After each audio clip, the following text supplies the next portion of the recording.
Hi friends, మీరు చూస్తున్నది ఏనుగురాయి కొండ అని పిలుస్తారు దీనికి చాలా చరిత్ర కలిగి ఉంది.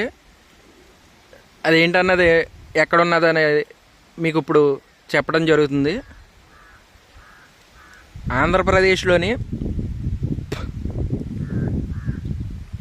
ఉమ్మడి తూర్పుగోదావరి జిల్లా సీతానగరం మండలం పురుషోత్తపట్నం గ్రామం నుంచి నేలకోట అనే గ్రామం వెళ్ళే రహదారికి ఆనుకుని ఉండడం ఇది జరిగింది. మీరు ఇప్పుడు చూస్తూ ఉండొచ్చు, ఈ కొండను ఆనుకుని కిందనే ఉంది రహదారి నేలకోట వెళ్ళే రహదారి. అలాగే మీరు చూస్తుండొచ్చు, అది అక్కడ నుంచి ఒక బైక్ స్కూటీ వెళ్ళడం జరుగుతుంది. ఇదే రహదారిని ఆనుకునే ఉంది ఇది. అదే రహదారికి యువతల వైపున ఇది పెద్ద ఆవ అని పిలుస్తారు, దీన్ని నేలకోట ఆవ అని పిలుస్తారు. అంటే ఒక చెరువు లాంటిది అనమాట ఇది. ఆ కొండల మీద కురిసిన ఆ నీరు మొత్తం అది మీరు చూడొచ్చు. ఇక్కడ నేను డ్రోన్ కెమెరా లాంటిది అయితే బాగా ఎక్కువ చూపించవచ్చు. నా దగ్గర విజువలిటీ ఏమి లేక నేను ఫోన్ కెమెరాలోనే చూపిస్తున్నాను.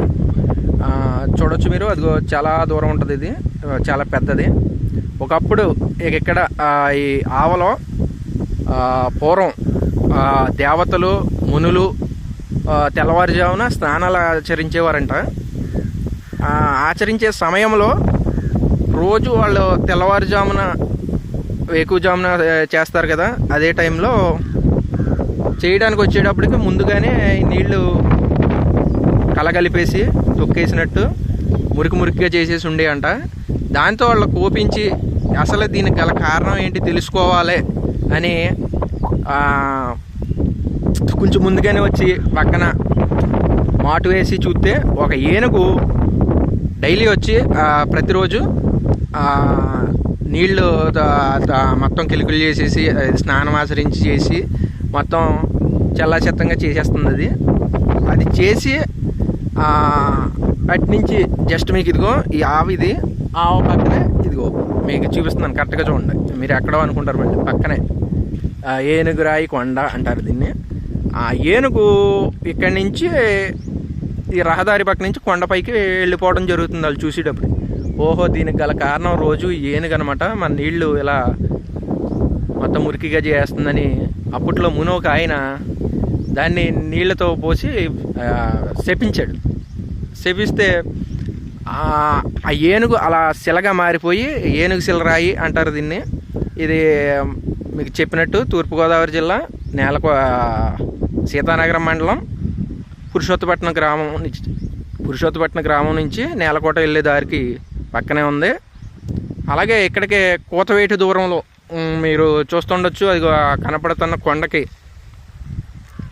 వెనక పక్కనే ఒక చరిత్ర కలిగిన కొండ. అది కూడా ఏంటంటే మనకి త్రేతాయుగంలో శ్రీరాముల వారు అలాగే లక్ష్మణుడు సీతమ్మ తల్లి అందరూ వనవాసానికి వచ్చిన సమయంలో భద్రాచలంలో కొన్నాళ్ళు ఉన్నట్టు మనకు చరిత్ర చెప్తుంది.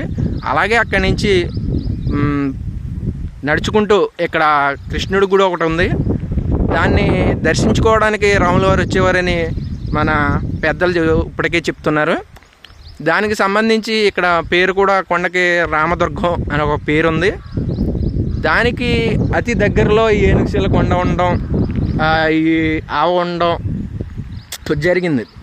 ఈ ఏనుగు శిలగా మారిన కొండకి ఎప్పటికీ మోక్షం కలుగుద్దో ఏమిటో అన్నది అది ఎవరికి తెలీదు. కానీ ఇది ఇక్కడికి వచ్చి అందరూ చూడలేరు కాబట్టి నేను మీకు ఇది చూపించే ప్రయత్నం చేశాను. మీరైతే ఎక్కడి నుంచి చూస్తున్నారో ఈ వీడియో కామెంట్లో తెలియజేయండి. ఓకేనా ఫ్రెండ్స్?